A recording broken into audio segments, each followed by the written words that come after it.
Doctor, ও এখন কেমন আছে? ভাগ্যটা খুব ভালো, কলারমানের পাশ থেকে গুলিটা বেরিয়ে গেছে। আর 1 ইঞ্চি যদি গুলিটা নিচ দিয়ে যেত তাহলে হয়তো ওনাকে বাঁচানো যেত না। বলছিলাম ডক্টর, আমরা কি একটু কথা বলতে পারি? হ্যাঁ প্লিজ, কিন্তু বেশিক্ষণ নয়। Okay, thank you. You are most welcome.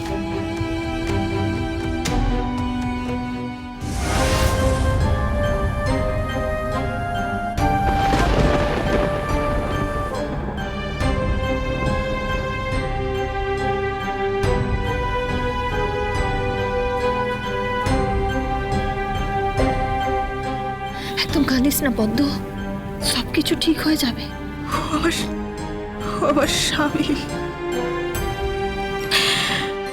একটা মেয়েকে নিয়ে হোক না সে মায়ের দিদিমণি, তাকে নিয়ে চলে গেছে।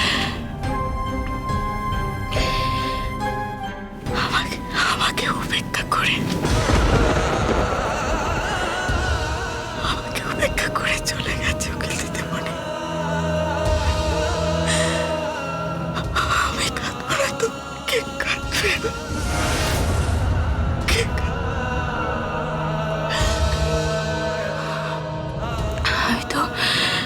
আমি তো চেষ্টা করেছিলাম, আমি চেয়েছিলাম ওর মতো নিজেকে করে পেটে তুলতে,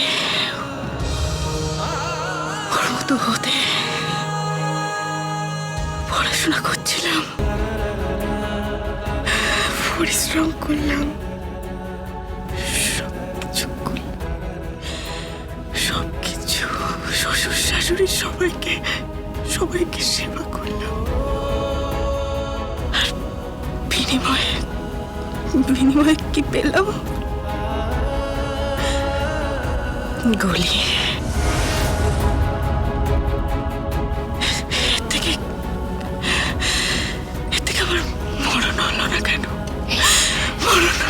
একদম কাঁদিস না পদ্ম, একদম চোখের জল ফেলবি না। যেভাবে হোক ওদেরকে আমি ঠিক খুঁজে বের করবই, তুই কোনো চিন্তা করিস না। ইতিমধ্যেই বড়বাবু সমস্ত চেকপোস্টে খবর দিয়েছে। ওই এয়ারপোর্টের অথরিটির সাথেও কথা বলে নিয়েছেন। যেখানে যেখানে ওদের মুভমেন্ট দেখতে পাচ্ছি সেখানে ট্রেস করার চেষ্টা তো করছি। ঠিক ধরে ফেলবো পদ্ম, ঠিক ধরে ফেলবো। ধরে না হয় ফেলবে, কিন্তু ধরে ফেলতে কি আর ভালোবাসা হয়?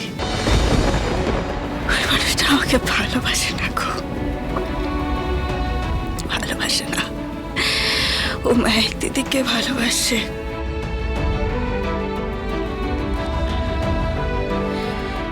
উকিল দিদি, একটা কথা বলবো? ও যা চাইছে দিয়ে দাও না পদ্ম। গীতা LLB সোম থেকে রবি প্রতিদিন সন্ধ্যে 6:30টায় স্টার জলসায় ও জিও হটস্টারে।